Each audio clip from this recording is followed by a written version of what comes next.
Yuk, dukung UFIT TV dengan belanja di UFIT Store. www.ufitstore.com. Baik Ustaz, pertanyaan kedua. Assalamualaikum Ustaz. Jika seorang muslim sholat, tetapi dalam sholatnya selalu tersirat dunia di benaknya, atau sholatnya tidak khusyuk karena urusan dunia sudah menutupi hatinya, bagaimanakah hukum sholatnya itu? Dan bagaimana caranya agar sholat kita bisa menjadi khusyuk bila kita Subhanallah jamaah. Iya.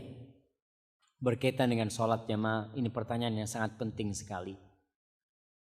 Tidak sedikit orang yang berpikiran yang penting sholat. Yang penting kan sholat.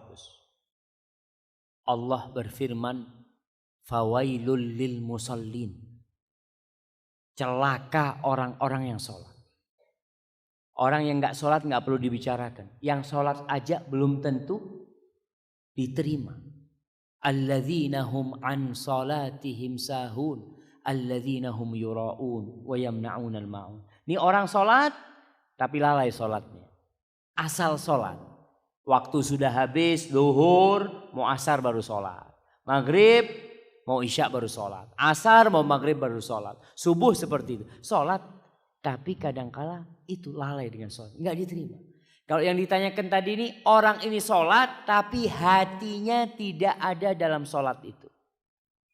Allahu Akbar.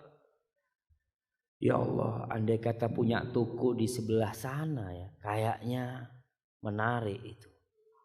Imamnya ruku, Allahu Akbar, ruku dia. Berapa banyak orang yang sholat tidak tahu dengan apa yang dibaca imam. Coba kita selesai sholat, assalamualaikum, tanya, imam tadi rakaat pertama baca surat apa? Wallahu a'lam. Ada surat wallahu a'lam ya. Subhanallah.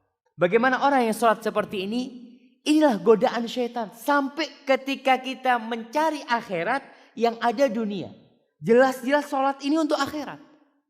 Tapi tetap kita memikirkan dunia. Ya kalau kita melihat rukun dan syarat sholatnya itu lengkap, sholatnya sah. Dia tidak wajib ngulangin. Tapi pahalanya bisa jadi tidak ada. Nah, ada orang yang sholat dapat pahala cuma 10% dari sholat. Ada yang dapat 3/3%, ada yang tidak dapat apa-apa. Bagaimana cara kita supaya sholat kita tidak sia-sia?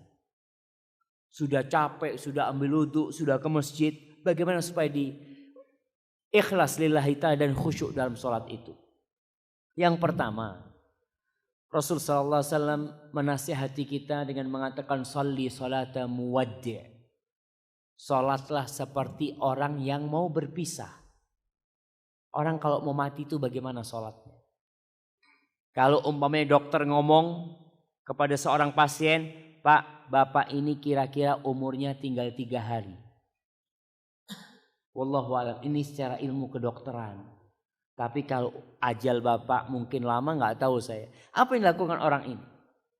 Yang tidak pernah khusyuk, langsung dia khusyuk meneteskan air mata dalam sholat. Karena dia memikirkan aku bakal mati gitu. Mungkin ini sholatku yang terakhir. Mungkin aku gak akan sholat lagi. Hadirkan perasaan itu. Kemudian yang kedua, memahami bacaan sholat. Mosok kita sudah bertahun-tahun sholat gak tahu sama artinya Subhana rabbiyal azimi wa bihamdi. Kita sudah puluhan tahun sholat tidak tahu dengan artinya Sami Allahu liman hamidah, Rabbana walakal hamd. Masa bertahun-tahun gak tahu sama artinya. Itu akhirnya kita tidak khusyuk. Kita dituntut paling tidak tahu dengan bacaan yang kita baca ketika sholat itu. Al-Fatihah. Kita tiap hari baca Al-Fatihah. Tidak tahu dengan artinya. Iyyaka na'budu wa iyyaka nasta'in. Akhirnya kita sulit untuk khusyuk. Hadirkan itu jamaah. Kemudian usahakan ketika sholat itu. Untuk bapak-bapak ke masjid. Soalnya kalau di rumah banyak godaan. Allahu Akbar, ada yang ketuk pintu. Rezeki nih kayaknya ini. Sholat tuh siapa kira-kira yang datang? Akhirnya sholatnya cepat-cepatan karena ingin membukakan pintu. Tapi kalau sholat ke masjid, bayangkan. Kita berangkat ke masjid, kita meninggalkan rumah kita. Kita berangkat ke rumah Allah. Dan kita tahu yang di rumah Allah ini tidak ada yang milik kita. Kita benar-benar tidak memiliki apa-apa. Kita mengatakan Allahu Akbar. Insya Allah itu akan lebih khusyuk. Hadza wallahu a'lam bissawab. Nah.